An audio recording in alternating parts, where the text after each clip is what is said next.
Hello students, how are you? Hope you all are doing well.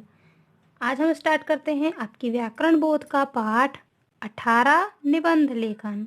Okay, ऐसे writing निबंध लेखन आपने पढ़ा होगा, पर आप पहले पॉइंट में पढ़ते थे, छोटे छोटे पॉइंट में पढ़ते थे। आज आपको ये पैराग्राफ वाले हम निबंध कैसे लिखते हैं ये आपकी बुक में दिया है, इसे हम पढ़ते हैं। ओके, पहला है निबंध इसमें गणतंत्र दिवस, है ना। गणतंत्र दिवस आपको पता है ना कब मनाया जाता है? हमारे स्कूल में हर साल गणतंत्र दिवस 26 जनवरी को मनाया जाता है ना। झंडा फहराया जाता है उस दिन। चलिए हम इसको आगे पढ़ते हैं। सदियों की गुलामी के बाद 15 अगस्त 1947 को हमारा देश स्वतंत्र हुआ था, है ना। आपको पता है ये, डू यू नो?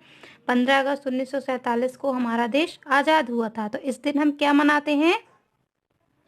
15 अगस्त को क्या मनाते हैं हम? स्वतंत्रता दिवस, क्योंकि उस दिन हमारा देश आज़ाद हुआ था, इसलिए उस दिन क्या है? स्वतंत्रता दिवस। हम उस दिन को स्वतंत्रता दिवस के रूप में मनाते हैं, जिस दिन हमारा देश स्वतंत्र हुआ था, आज़ाद हुआ था।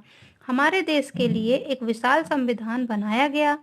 26 जनवरी 1950 को नया संविधान लागू किया गया। इस प्रकार संविधान लागू किए जाने के बाद हमारे देश में गणतंत्र की स्थापना हुई। तभी से 26 जनवरी के दिन को गणतंत्र दिवस के रूप में मनाया जाने लगा। गणतंत्र दिवस हमारे देश का राष्ट्रीय पर्व है ना। स्वतंत्रता के बाद 26 जनवरी 1950 को ना संविधान लागू किया गया। हमारे देश में संविधान लागू किए जाने के संबंध में गणतंत्र की स्थापना हुई, और इसी प्रकार उस दिन को हम 26 जनवरी को गणतंत्र दिवस के रूप में हम उसे मनाते हैं, है ना। 26 जनवरी हो गया, 15 अगस्त हो गया, ये क्या है? हमारे राष्ट्रीय पर्व हैं। नेक्स्ट है गणतंत्र दिवस समारोह बड़ी धूमधाम से मनाया जाता है। इस दिन पूरे देश में अवकाश रहता है। गणतंत्र दिवस का मुख्य समारोह राजधानी दिल्ली में होता है। राजपथ पर तीनों सेनाओं की परेड होती है। राष्ट्रपति इस परेड का अभिवादन स्वीकार करते हैं।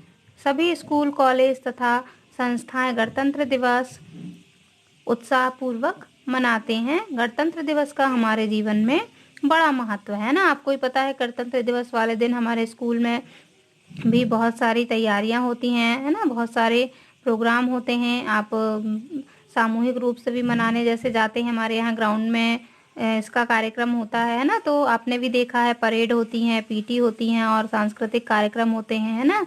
डांस वगैरह होते हैं, झांकियाँ प्रस्तुत की जाती हैं ना। और राष्ट्रपति का वहाँ पर पद शपथ पत्र पढ़ा जाता है ना। उनका वहाँ पर अभिवादन सुना जाता है। इस प्रकार से बहुत सारे कार्यक्रम होते हैं जो आपने देखा हुआ है। इसलिए गणतंत्र दिवस को आप और भी इसमें जैसे शॉर्ट में दिया है, आप इसके आगे और कुछ लाइनें ऐड कर सकते हैं जो कि आपको पता है। ओके स्टूडेंट, चलिए हम नेक्स्ट निबंध पढ़ते हैं। रक्षाबंधन नेक्स्ट है निबंध में। रक्षाबंधन, ओके। रक्षाबंधन आपको पता है, यह रक्षाबंधन भाई बहनों का सबसे बड़ा त्योहार मनाया जाता है, त्योहार के रूप में माना जाता है इसे, है ना। तो भारतवर्ष त्योहारों का देश है। यहाँ के त्योहारों का उद्देश्य लोगों में एकता तथा मित्रता को बढ़ाना है। इन्हीं पर्वों में रक्षाबंधन का पर्व परस्पर प्रेम एवं रक्षा का संदेश देता है।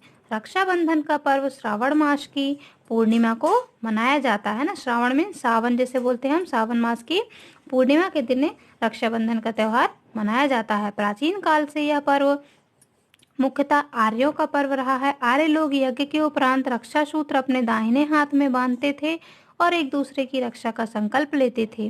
रक्षाबंधन के पर्व का ऐतिहासिक महत्व भी है। रानी कर्मवती ने हुमायूं को राखी भेजी थी। हुमायूं भी धर्म भाई बनकर कर्मवती की रक्षा के लिए निकल पड़ा था, है ना। प्राचीन काल में क्या था कि इसे आर्यों द्वारा मनाया जाता था, है ना।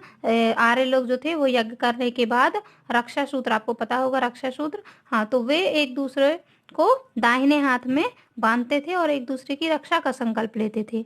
ये प्राचीन काल की बात है। फिर ऐतिहासिक महत्व क्या है इसका? ऐतिहासिक महत्व के रूप में इसे इसलिए जाना जाता है क्योंकि रानी जो कर्मवती थी वो उसने हुमायूं को हुमायूं को राखी भेजी थी, है ना। और हुमायूं भी जो है वह भाई बनकर कर्मवती की रक्षा के लिए निकल पड़ा था। वर्तमान समय में यह पर्व मुख्य रूप से भाई बहन का पर्व बन गया है। रक्षाबंधन के दिन बहनें पूजा करके अपने भाइयों को राखी बांधती हैं, तिलक लगाती हैं, आरती उतारती हैं और मिठाई खिलाती हैं। भाई भी बहनों को उपहार देते हैं तथा उनकी रक्षा का संकल्प लेते हैं। भाई बहनों के पवित्र प्रेम के सूचक इस पर्व को राष्ट्रीय त्योहार के रूप में मनाया जाना चाहिए। एक दूसरे को रक्षा सूत्र बांधकर अपनी एकता को बढ़ाना चाहिए। इस दिन हजारों बच्चे देश के राष्ट्रपति एवं प्रधानमंत्री को रक्षा सूत्र बांधते हैं। रक्षाबंधन का पर्व बहुत ही पवित्र पर्व है। वास्तव में यह पर्व देश में एकता की भावना को मजबूत करता है, निर्बलों की रक्षा का संदेश देता है। इस पर्व को अत्यंत हर्ष और उल्लास के साथ मनाना चाहिए ना। रक्षाबंधन तो आप लोगों को पता ही है, आप लोग भी बहुत अच्छे से धूमधाम से मनाते हैं ना। बहनें जो है वो भाइयों को राखी बांधती हैं, फिर भाई जो होते हैं बहनों को गिफ्ट देते हैं, है ना।